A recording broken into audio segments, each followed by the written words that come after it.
Sir after पीके जो आपका गाना था पीके में इतना खूबसूरत गाना चार कदम.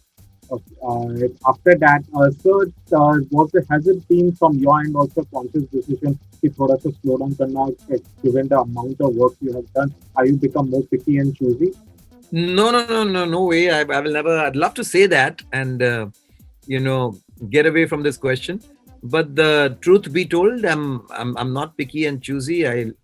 You know I'm happy to sing all kinds of songs. Lekin people are becoming picky in choosing me, so I can't do much about that. I don't really know the reason, but मैं बस यही मतलब ये कहना चाहूंगा कि I should be thankful grateful कि इतने सालों में इतने सारे गाने मिले मुझे और अब नहीं मिल रहा है तो I got to take that also in my stride. साथ साथ मैं अभी खुद कंपोज कर रहा हूँ, खुद अपने छोटे मोटे फिल्मों के लिए गाने कंपोज करके बना भी रहा हूँ. So I have a lot going on for myself. I'm busy. I'm positive. I'm not COVID positive, but I'm just in a positive state of mind. So, but I really don't have an answer why. But I'm hopeful. I'm an optimistic person. मुझे लग रहा है कि अपना time आएगा. आपका time तो कितनी बार आया है सर, कितनी बार आया है. बिल्कुल मैं वो सिंगर बनना चाहता हूँ जो शायद इस मोल्ड को तोड़ सके कि you can take a high risk, you can make a comeback if you keep your positive frame of mind, if you keep your voice and you keep your health intact, and if you be the good person you are. And I know that it's nothing personal. आज के अगर मेरे सारे वो composers जो आज मुझे नहीं बुला रहे गाना गाने के लिए, लेकिन सब मेरे बहुत ही करीबी दोस्त हैं. I mean, I can pick up the phone and call them and they leave everything and they'll speak with me. I mean, it happens all the time. They call me, we meet for coffees, we hang out. But ना वो कभी बोलते हैं कि यार we want you to sing, ना मैं कभी बोलता हूँ कि यार मुझे गाना गवा. So we have a wonderful relationship. There is nothing gone wrong with that. And I think today market में क्या चल रहा है क्या नहीं चल रहा है, these things have become more important than the actual skill of the artist. I मेरी जो self belief है खुद पे as a singer is very much intact. ये जो फिल्मों के गाने नहीं मिल रहे हैं इसका मतलब ये कि मैं आजकल गा नहीं पा रहा हूँ, ये no one else needs to decide that for me. I know for a fact that I'm singing better today than I ever could. मेरी रेंज इम्प्रूव हुई है, मैं अलग अलग जॉनर्स में गा सकता हूँ और पहले से बहुत सोच समझ कर मैं गा रहा हूँ और नए जो ट्रेंड्स हैं, नई जो स्टाइल्स हैं, उन सबको मैं अडेप्ट करते हुए आगे बढ़ रहा हूँ. So I'm still at the top of my game and let's hope and believe that things will turn around. Very well said sir. हम आपके चाहने वाले आपको सुनते सुनते कभी थकेंगे, ये बात भी आप उसको बताइए. दूसरी बात is, sir, how have you managed to stay away from these recreations and remixes generally? How did you manage to keep a distance from that, given that वो आजकल उन्हीं का दौर है. नहीं, एक ही गाना ऐसा हुआ था जो मैंने ओरिजिनली गाया था जो रिक्रिएट हुआ, which was 10 बहाने.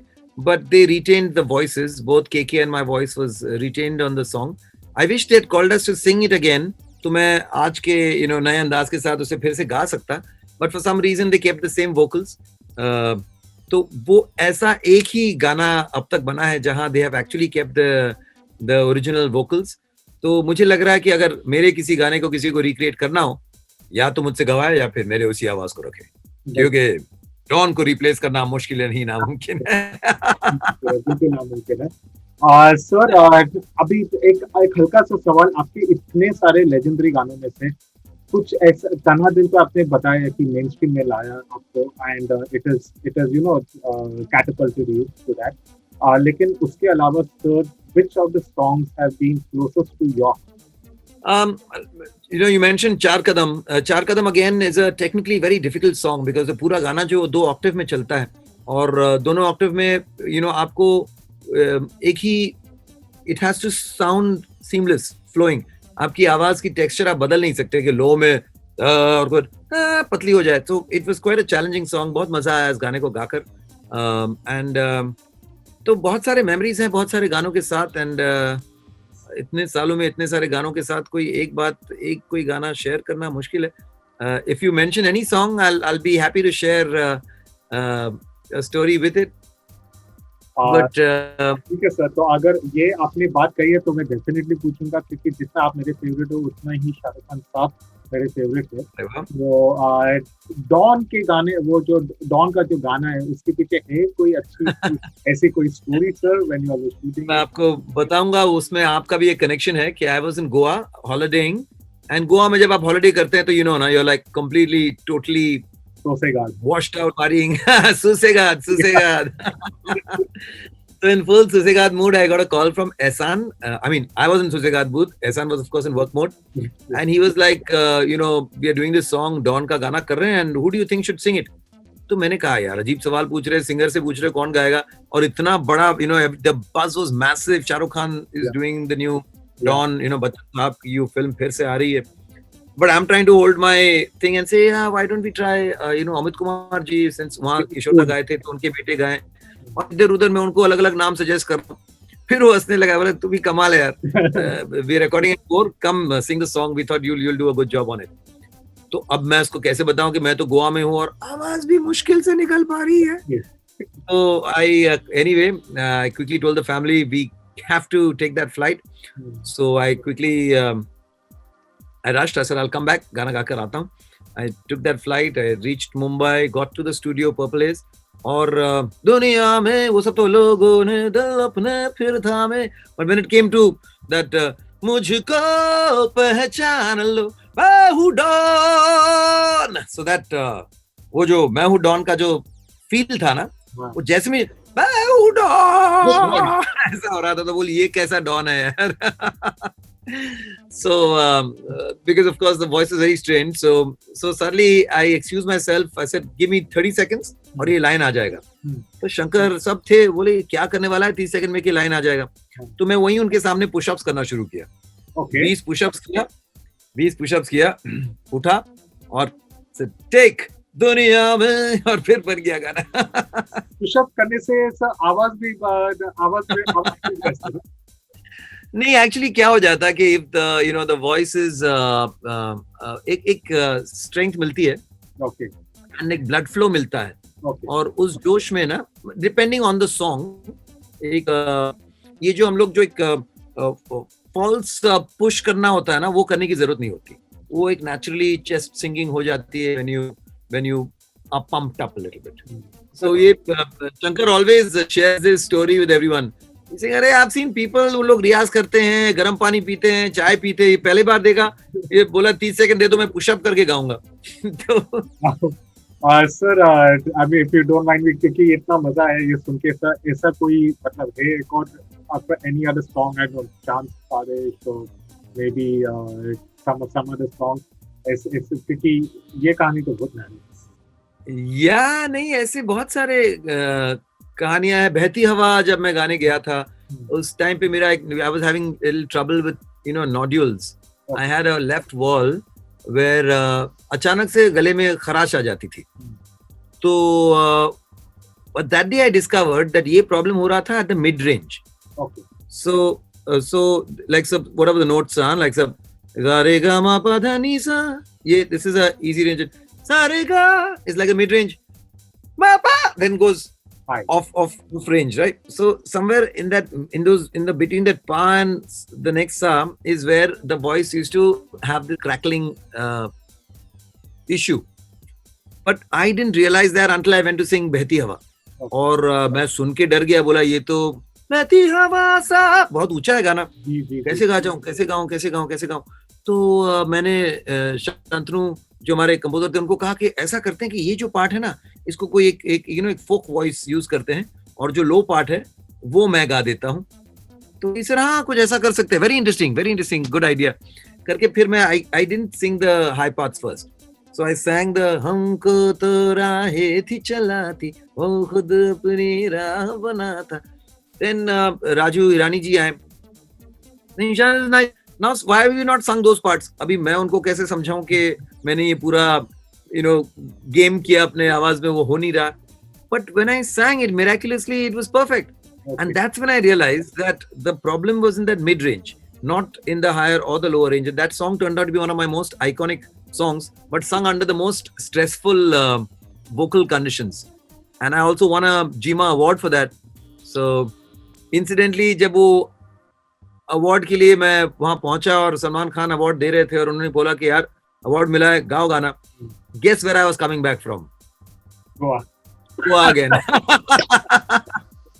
But अगेन वही लेजेंडरी प्रॉब्लम हो गई आवाज की.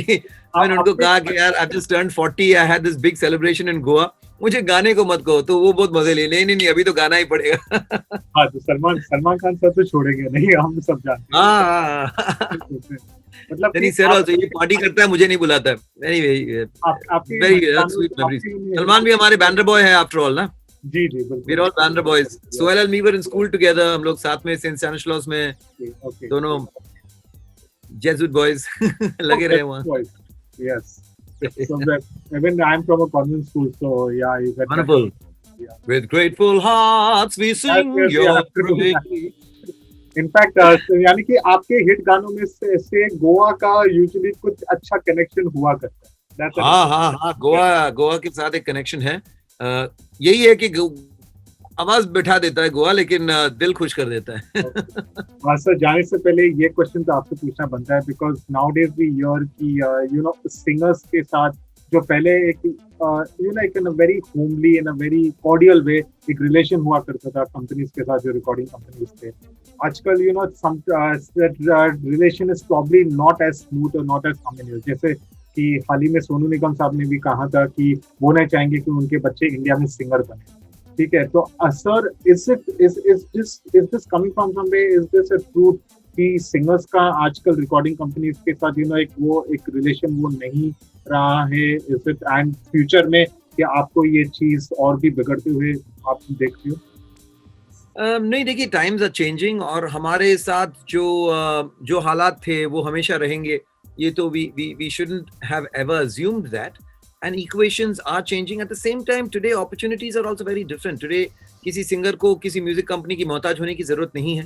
अगर बहुत सारे ऐसे इंडिपेंडेंट सिंगर्स हैं जो बहुत अच्छा कर रहे हैं, अपने चैनल में बहुत अच्छा कर रहे हैं, they are getting great response from their audience, so they don't need to be a part of the big music companies. And of course the big music companies are today, they are also dealing with whole new issues of how they can keep their revenues coming. Finally it's a business for them. उनके लिए तो business model है ना. तो वो वही कोशिश करेंगे कि जो सिंगर्स के साथ उनके कॉन्ट्रैक्ट्स है, जो कंपोजर्स उनके साथ उनकी रेवेन्यू शेयर करते हैं, उनको ही काम दिलाएं ताकि उनकी जो रेवेन्यू है वो आते रहे, चलते रहे. डेफिनेटली सोनू निगम साहब की एक बात से मैं सहमत हूँ कि म्यूजिक को हमें प्रायोरिटी रखनी चाहिए. अगर आप किसी बिजनेस से अपना पैसा कमा रहे हैं, अपनी दाल रोटी कमा रहे हैं, तो वो जो बिजनेस है, what is it about? It's about music. So you have to give music priority. You have to give music that वो पेरिस्टल पे आपको म्यूजिक को रखना पड़ेगा कि अच्छे म्यूजिक से ही लोगों का हम मनोरंजन करें. और अच्छे म्यूजिक के समझदार जो हैं उनसे बनता है. तो give the geniuses, the so-called creative musical geniuses, a chance to give good music to people ताकि लोग अच्छे म्यूजिक को सुने, ना कि नॉइज पोल्यूशन सुने. तो जॉनर चाहे जो भी हो, whether it's dance, whether it's hip hop, whether it's rock, whether it's pop, there should be original music, there should be creative music. While there is entertainment, there should also be something that is original and different. आप एक ही formula को बार बार घुमा के रखोगे तो फिर that is not called music, that is just rehashing, whether it's recreation of an old song or recreation of the same genre, same वही 4 cord पे गाने बन रहे हैं तब से, तो या सेम वोकल स्टाइल में सबको आप गा रहे हो. सो you're killing मतलब जहाँ से उपज, from where you're getting your crops, उसी लैंड को आप मार रहे हो. So every music company should have a certain moral and ethical obligation towards music. Nothing else matters. And finally, sir, going forward, what other projects as your fans, over your generation, जितने सारे चाहने वाले, what more in future can they expect from you? And are we going to see you do more experimentation like you did with Sniper? Yeah, sure. I think it's all about experimentation. It's all about keeping yourself happy. When you're happy within, you can entertain others. मुझे खुद को entertain करना है सबसे पहले. तो चाहे maybe I've been a big rocker boy growing up, so maybe I'll try and do a song that has a lot of that distorted guitars, hard rock essence to it. या फिर lyrically या sonically कुछ नया कुछ अलग भी कर सकता हूँ, सेमी क्लासिकल टाइप का कोई गाना ट्राई करना चाहता हूँ, तो वो तो है ही। साथ साथ I believe not in burning bridges but to create bridges. तो ये जो भी डिस्पैरिटीज हैं हमारे singers within the singer fraternity, within the composer fraternity, within the music company fraternity, I would definitely like to extend my thoughts and services as a part of the fraternity to bring things together and solve these issues rather than let them get further strained. So उस पर भी अगर मैं if I can be of any help, so that the आने वाली generation है they don't have to deal with such situations and they can really concentrate the creativity, concentrate on music and create good music for the world. तो beautifully said. मुझे कई लोगों ने कहा है और मेरे कॉलीग्स ने कि शान जितना अच्छा गाते हैं उससे कई ज्यादा अच्छी बातें करते हैं और कई ज्यादा उनसे मिल के अच्छा लगता है। तो वो ऑब्वियसली वर्चुअली मिला है, लेकिन उनकी सारी बातें सच साबित हुई है और उससे भी ज्यादा सच साबित हुई है। It was such a pleasure having this conversation with sir. It was truly a pleasure, and I hope we get to see many more amazing songs from you because you are young, you are singing beautifully. और Thank you. Thank you, Russell, and all those listening. Yes, I'd like to encourage you all to make original music, to make music that entertains you first, and then and keep listening to Sniper and all my other songs. Thank you. Yes. Thank you, Russell. All of Shan's songs in this Sniper. Thank you so much, sir. Complete pleasure. Thank you so much.